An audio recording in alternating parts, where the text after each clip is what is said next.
Olá a todos que acompanham o canal Palavra do Cristão. O tema de hoje será os 7 pecados capitais. Eu tentarei resumir de maneira sucinta cada um desses pecados e o porquê deles serem assim considerados. Fiquem ligados. Primeiro pecado capital, ira. É um despertar de raiva, zanga, e caso seja alimentada, pode vir a tornar-se ódio. É normal nos chatearmos e por vezes ficarmos zangados com alguma coisa, mas devemos nos controlar e usarmos nossa razão e o nosso discernimento. Somente se combate a ira com a paciência. A Bíblia condena a ira porque é dela que provém o ódio. O Salmos 37, verso 8, ensina o seguinte: evite a ira e rejeite a fúria. Não se irrite, isso só leva ao mal. Portanto, gente, vamos nos controlar, porque a ira é só o início de algo mais grave e mais destrutivo. Segundo pecado capital, orgulho. O orgulho é fruto de outras características humanas, como a soberba ou arrogância, o narcisismo, que é o amor pela própria imagem, o egoísmo, que é o hábito de uma pessoa colocar os seus interesses, opiniões ou necessidades em primeiro lugar, em detrimento das demais pessoas com quem se relaciona, ou o egocentrismo, que ocorre quando alguém se coloca como centro de tudo. Mas por vezes, o orgulho pode existir individualmente. Uma pessoa é orgulhosa quando se considera melhor ou superior ao seu próximo. O orgulhoso se considera especial e acha que merece assim ser tratado. O orgulho só é combatido com a humildade. Como vemos em Provérbios capítulo 29, versículo 23, o orgulho do homem o humilha, mas o de espírito humilde obtém honra. O orgulho também é considerado sinônimo de vaidade, e a vaidade é a valorização que se atribui à própria aparência. Como dito, o oposto do orgulho é a humildade. Portanto, a gente só combate o orgulho com a humildade. Terceiro pecado capital, inveja. Esse pecado é fruto de uma insatisfação contínua e infidável, que pode ser causada pelo consumismo, pela ganância ou pela ambição. É capaz de gerar raiva, tristeza, angústia, desolação e inconformismo.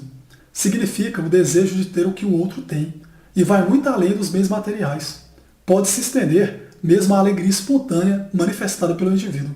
Quando a inveja atinge um grau mais elevado, pode levar à prática de crimes ou à destruição da imagem da pessoa invejada por intermédio da fofoca. É um pecado perigoso e altamente destrutivo, tanto para a pessoa invejosa quanto para a invejada. Como vemos em Provérbios capítulo 14, versículo 30, o coração em paz dá vida ao corpo, mas a inveja apodrece os ossos. Para vencermos a inveja, devemos nos valer da caridade e da solidariedade.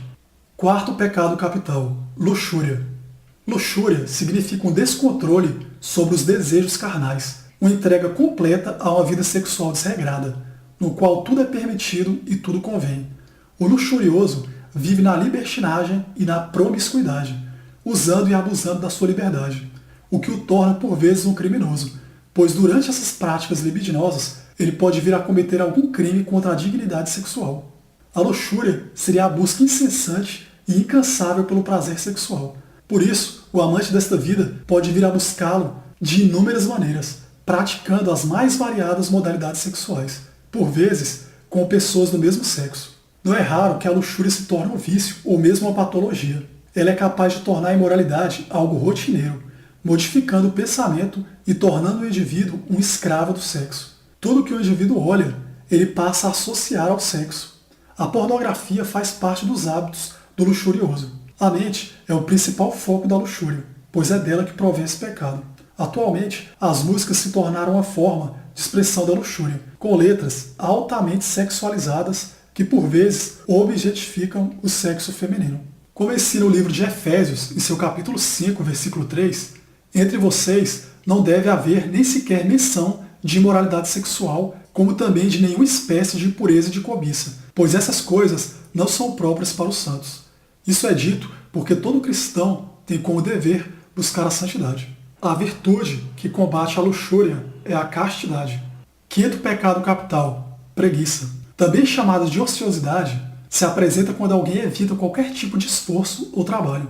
O preguiçoso é capaz de inventar desculpas, criar situações ou mesmo forjar acontecimentos para se livrar das obrigações. Ele prefere deixar todo o trabalho para os outros. A preguiça também é perceptível nos trabalhos mal feitos, mal executados ou feitos de maneira incompleta, sem cuidado ou sem zelo. Por vezes, a preguiça pode ser confundida com algumas enfermidades de ordem psicológica, mas quase sempre ela é uma fuga das responsabilidades. Em Provérbios capítulo 10, versículo 4, é dito o seguinte: as mãos preguiçosas empobrecem o homem, porém as mãos diligentes lhe trazem riqueza. Para combatermos a preguiça, devemos nos manter diligentes. Então o oposto da preguiça é a diligência. Sexto pecado capital, a avareza. A avareza é o apego ao dinheiro e aos bens materiais. O avarento ama mais as coisas que possui do que as pessoas que estão ao seu redor. Ele evita gastar o dinheiro que ganha e o acumula sem cessar. Por conta disso, chega a desconfiar de tudo e de todos. Em alguns casos, esses indivíduos criam a falsa percepção de que todos querem roubá-lo, ou, de alguma forma, enganá-lo. Sobre esse pecado, o livro de 1 Timóteo capítulo 6, versículo 10, relata o seguinte: pois o amor ao dinheiro é a raiz de todos os males. Algumas pessoas, por cobiçarem o dinheiro, desviaram-se da fé e se atormentaram com muitos sofrimentos. Isso é muito claro, gente. O dinheiro não traz felicidade. A verdadeira felicidade só vem de Deus. De tal modo, a avareza é a idolatria ao dinheiro e aos bens materiais. E para combater a avareza, devemos ser generosos. O oposto da avareza é a generosidade. Sétimo pecado capital, gula. Atualmente é o pecado mais cometido, já que uma pessoa gulosa é aquela que se dedica a comer e ou beber excessivamente, o que traz sérios problemas de saúde, tais como o alcoolismo ou a obesidade. Dessas condições provém as doenças hepáticas, a diabetes, pressão alta, dentre outras. A pessoa gulosa também quase sempre está endividada, já que para manter o vício precisa gastar mais e mais com festas, baladas, churrascos e bebedeiras. A rotina do guloso é destinar parte de seu salário, quando não todo ele, para sustentar seus entretenimentos, que quase sempre se resumem a consumir em excesso. Por vezes, o único lazer dele é comer ou beber. A gula pode se tornar uma patologia. Nesse caso, um tratamento médico e ou psicológico é altamente recomendado.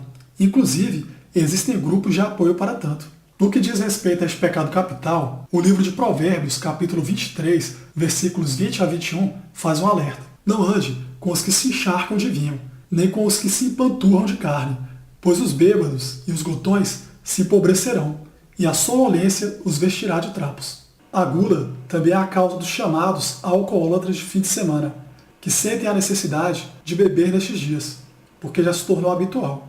Com o passar do tempo, a necessidade aumenta, e quem antes bebia socialmente passa a beber constantemente. O oposto da gula é a temperança e o controle. Lembremos sempre, quem ama a Deus renuncia ao pecado. Eu encerro esse vídeo por aqui, um abraço a todos e fiquem com Deus. Até mais.